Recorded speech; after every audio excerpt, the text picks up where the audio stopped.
My name is Meaghan Miracle, and I'm an estate planning attorney in West Michigan. Today, we're talking about irrevocable trusts. As I explained in an earlier video, there are different types of trusts, revocable and irrevocable.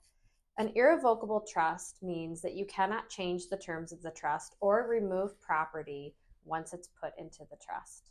Typically, irrevocable trusts separate the ownership of the trust assets or property from the settlor, that's the person who created the trust and funded it with their own property. Structured properly, these types of trusts greatly reduce the asset depletion that may occur as a result of lawsuits, creditors, divorces, taxes, and long-term care costs.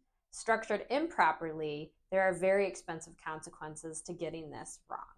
There are only 3 times you might want to consider creating an irrevocable trust: minimizing estate taxes, becoming eligible for government programs, or protecting your assets from creditors.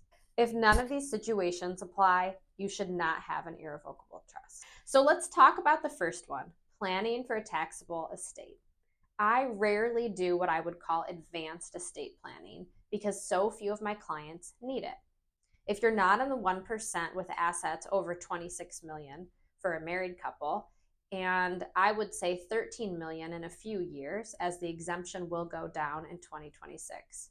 If you are, it's a good problem to have, and you can afford a variety of trusts to provide for your family, and possibly even charitable giving. The nerdy part of me has fun with this structure, but of course it's very involved, expensive, and needless to say, if you don't have millions of dollars, you will not have a taxable estate. Now, if you live in another state, there may be an additional state tax. Michigan does not have one in addition to the federal tax. So for the second reason, government benefits, we discussed in an earlier video, Medicaid planning. People want an irrevocable trust for Medicaid planning so the government can see that they have no access to their money. They are not the trustee, there are no outright distributions to them, and they cannot demand that the trustee give them an outright distribution.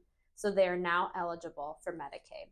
So if you don't need long-term care, if you set up a Medicaid trust, you've lost control of your property, your trust pays higher income tax rates than individuals, someone else has the burden of managing the assets and of filing an annual tax return. If it's not clear, that's a lot of work. And for this reason, very few clients should do a Medicaid protection trust. For the third type, asset protection, this is usually only recommended if you are a person with a very large net worth and a very high risk profession. What an asset protection trust does is it provides an impenetrable shield that cannot be accessed by creditors, even if you have a judgment against you. For example, you are sued for malpractice. Michigan actually just passed a domestic asset protection law within the last decade, and you can't fund an asset protection trust if you have a pending creditor or lawsuit. It must be done prior to a claim arising. So it's typically recommended you only put a portion of your overall wealth into this vehicle as an additional rainy day fund. In summary, this type of planning has to be very specific, ideal fact pattern for me to consider that it's justified and in the best interests of the client. The vast majority of my clients are not good candidates for any of these options. Most clients at that level would want to go to a large firm with established continuity, and that makes a lot of sense to me. Thanks for listening.